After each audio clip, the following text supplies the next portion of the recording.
yesterday's news. Hello, welcome to Old News, the programme which looks at news from yesterday through the eyes of today. Or is that news of today through the eyes of yesterday?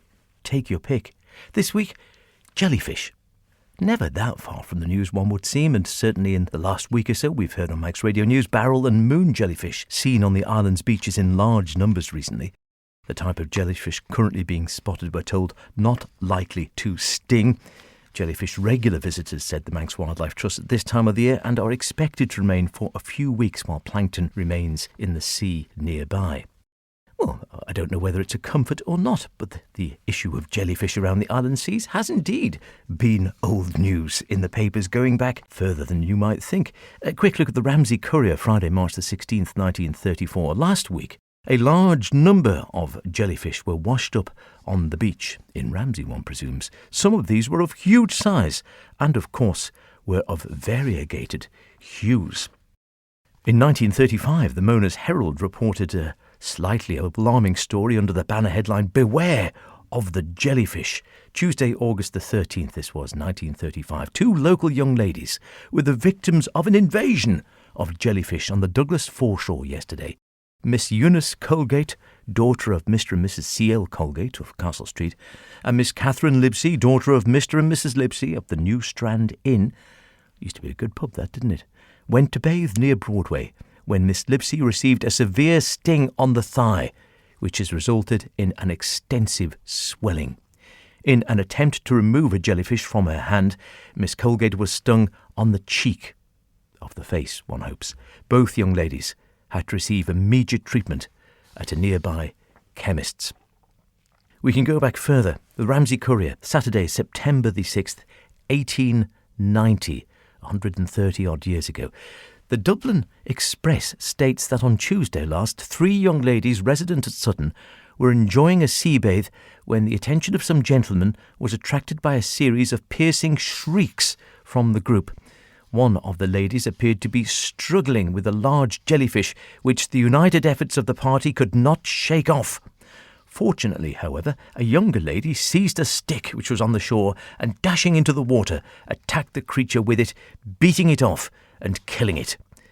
The elder lady was severely stung and remains in a precarious condition. The jellyfish measured 9 feet in the length of its tentacles. And no, children, we don't encourage you to beat off jellyfish with a stick or indeed kill them. Just be aware of them. However, there has been a definite interest in jellyfish and marine creatures for some time. I refer you to the Manx Sun of September the 29th, 1849. Work out how long ago that was yourself, 170 years or so? The Seaside Book. This is just the book for visitors, the paper said, to our sea-girt land. A wonderful phrase. A book, too, to which we feel proud to say our Mona has sent in no niggardly contribution. Many a time and oft have we stood by the deep green sea, and nowhere has the sea a purer and deeper green than around this navel of the Irish Sea, as Gildas terms it. There is in this book, the article goes on before us, such a charming simplicity and absence of unexplained technicalities of science that a child of moderate sense might take it up and read it intelligibly, which makes you wonder about the reading skills of children in the 19th century compared to those of today.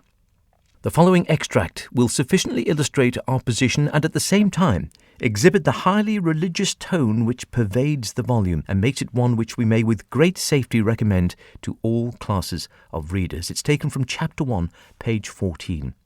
This sea teems with animal life, the various classes of marine animals and innumerable species comprised in the whole are full of interest. The very jellyfish, as it swims in the wave, expanding and contracting its umbrella and thus propelling itself through the water, has its beauty. But few are aware of the singularity of its history, how its eggs are of the nature of seeds which, sown on their rocky bed, sprout and grow, throwing out buds and suckers, each of which forms an animal stem quite unlike the parent jellyfish, till at a certain time young jellyfish begin to be formed and to be thrown off by the several branches, just as flowers are formed and expand on the several branches that originate from a vegetable seed. And if the abject jellyfish, whose body consists of little more than organised water, have a history so wonderful, shall we not expect to find in tracing the history of other tribes of animals matter of equal interest? You can make up your own mind how much truth is in this. And finally, Wednesday, August the 26th, 1925, in the Mona's Herald, libelling the Manx jellyfish. We are especially asked, the paper says, to reproduce the annexed paragraph from a London newspaper, Jellyfish and Bathing. The attempts to scare sea bathers continue, but they seem to have reached their limit in the suggestion that the sting of jellyfish may prove fatal.